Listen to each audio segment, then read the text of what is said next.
this video today, I want to have a quick look at the help shortcuts that you can use to just quickly navigate around the Kassidee system. So at the top here you can see the help drop down and you go to keyboard shortcuts, and it gives you a list here of the shortcuts that you can use on your keyboard.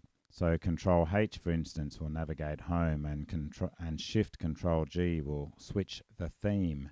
So let me now use a couple of those. So if we go to schedules, for instance, and then we hit Control H, that'll take us back home. I personally like the dark theme, so let's do Control Shift G, and then I can select the dark theme.